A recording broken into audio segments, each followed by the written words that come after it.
So about a day or two, I was, in the gym, doing my workouts, stuff like that.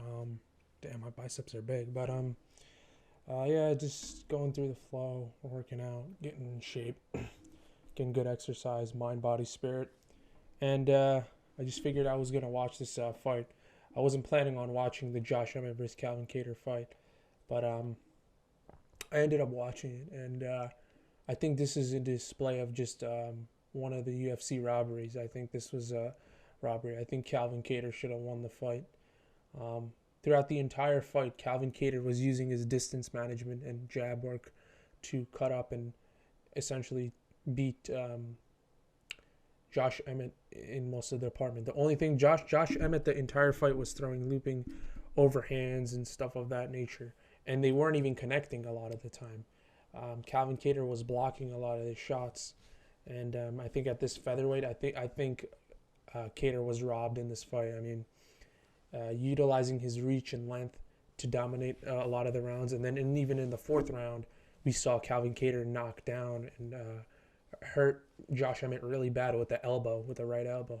I think it was a spinning elbow. Yeah, it was a spinning, retracting elbow that he hit him with the chin, and it just um, if you look at the technically in the scorecards, which we'll pull up so you guys could understand, in UFC scorecards, um, immediate damage trumps cumulative damage. That means that essentially means more damage, like causing more damage to your opponent, will be seen as in the judge's eyes as an advantage in the fight, and that will make them win the fight essentially. So um, when you look at this fight, when you really look at it, um, Calvin Kattar did do cumulative damage, but he also had immediate damage as well with the elbow, like almost concussing him. Most of Emmett's stuff wasn't even connecting, so I really think this was a robbery. And you can even tell at the post-fight press conference. You can look at Emmett's face, and then you can look at Kattar's face. Emmett's face is way more fucked up than Calvin Kattar's face. Emmett's face is fucked up. Like his eyes messed up. He's got like 3 different cuts on his forehead and near his eye. And Kattar just really has like a bump and then just redness around his stuff. So you can clearly see the difference. And I think this was a robbery. This is my opinion. I know a lot of people say close fights aren't considered robberies, but I think they can be. Like I think this was a robbery, and I think the judge didn't do a good thing. And I think it's a robbery because Kattar was robbed of this opportunity. Now things in the featherweight division are changing. So, yeah, I think this was a robbery. But, yeah. Let's look at the actual percentages and statistics and all in the fight. Because if you can even look at here, the total strikes, like Calvin Kattar hit 131 and he hit 107, which doesn't matter too much in the judge's eyes. But then if you look at the significant strikes, 130 versus 107. And that says a lot. That means who done more damage, who didn't had the most impact in the fight to contribute to the end of the match. And Calvin Kattar has that. And you just keep going down these statistics. 114, 88% to the head by Calvin Kattar. 73 to the head, 68% statistic rate. You can see the difference.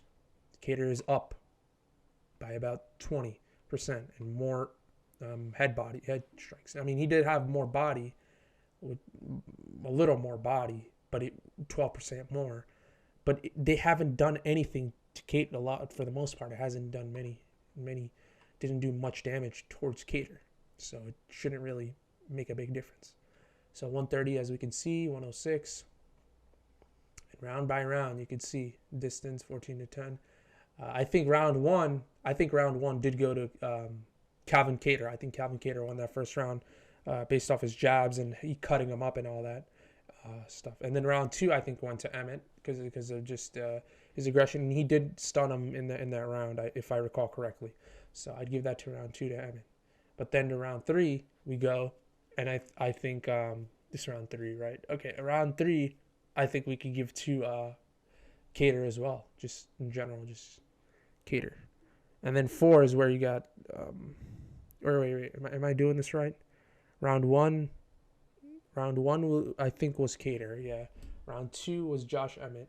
Round 3 was also Josh Emmett. I'm sorry, guys. Round 3 was Josh Emmett. He did do more damage and stuff. And then round 4, we can clearly tell was Calvin Kattar, because he had more of the because round 3 was the round that Josh Emmett kind of stunned Calvin with his overhands and stuff. But round 4 was when the elbow connected on Josh Emmett clean, and it was crazy, if I recall correctly.